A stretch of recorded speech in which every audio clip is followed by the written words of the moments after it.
Welcome to Palma, Mallorca.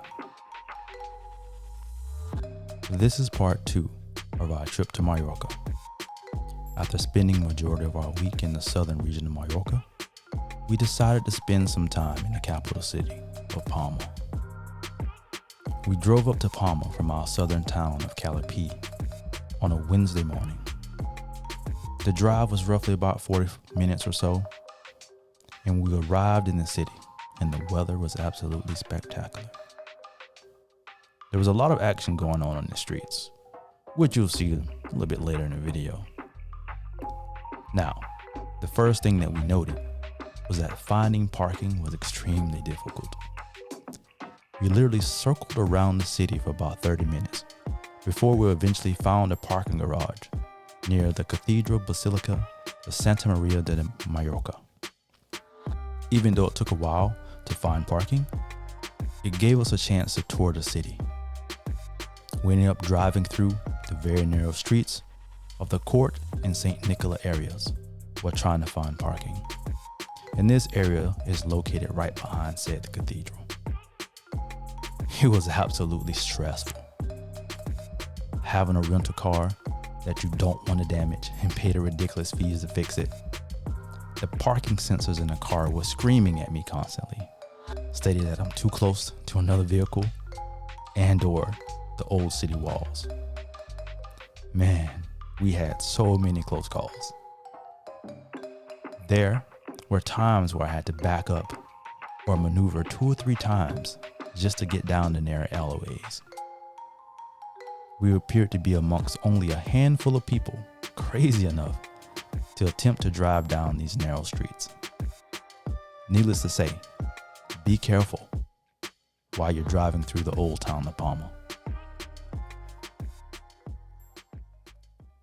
So, while researching Palma, I did find some things that were quite intriguing. First, that it's quite a busy city.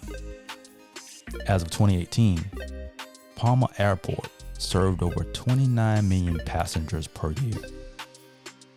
Second, is the historical significance of Palma.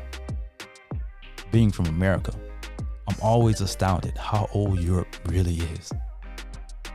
Palma in particular was founded as a Roman camp upon the remains of the Tatatoic settlement, which was roughly around 123 BC.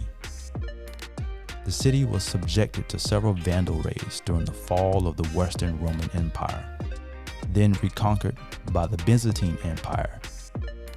Then, between 902 and 1229, the city was under Islamic control.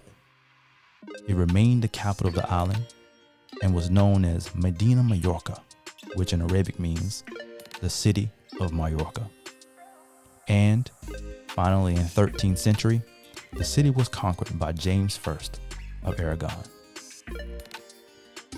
By the start of 2019, Palma's population is nearly 415,000, which is almost half of the total population of Mallorca. The Cathedral Basilica de Santa Maria de Mallorca itself was built between 1229 and 1349. The old city in the southeastern area of the Palma, right behind the cathedral, is like a maze of streets, and a lot of people say that it clearly hints at the Arabian past. Except for a few streets and squares which allow traffic and are populated with tourists most of the time, the walkways of the city quarter are very narrow, and the architecture is said to be comparable to cities such as Florence.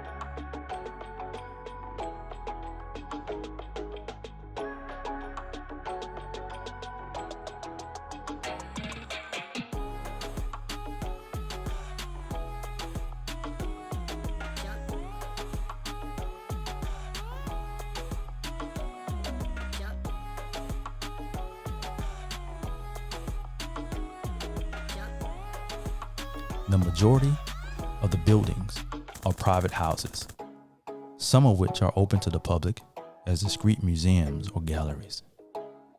The old city is also home to Ajuntament, or the town hall, the Covenant of the Cathedral, and the Band Arabs, which are the Arabian Baths, which is one of the few remnants of Palma's Moorish past. Well, enough about the history of Palma. I'm sure you can find plenty of articles on Palma's fascinating history. So, continuing on about our trip and our visit of Palma. Once we found the parking near the Palma Cathedral, we walked around the area near the cathedral and the royal palace of La Mundia. I'm sure I'm butchering that name. Just walking down the streets, you can feel the history of this place emanating from the walls. There are a ton of museums and restaurants in the area. And, I'll let the video play a bit so that you can absorb what it's like to be in the city.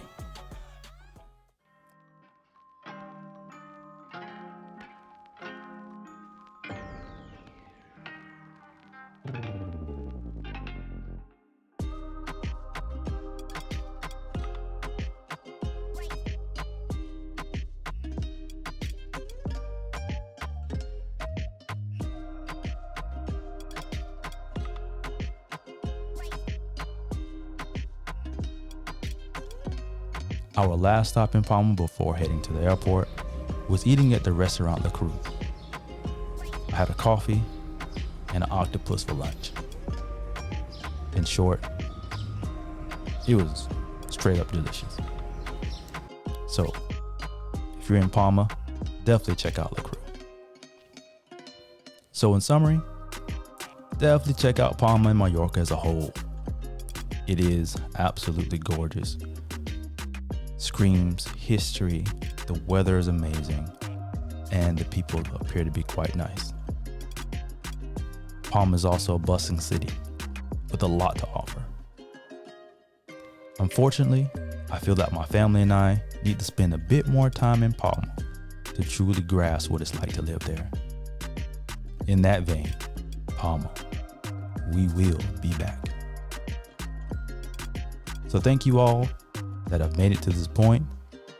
Please don't forget to like and subscribe and hit that notification bell, as our next destination is France. We have a couple little known gorgeous villages in the Britain region that we will be visiting, so stay tuned. Once again, thank you, and I'll see you all in the next one.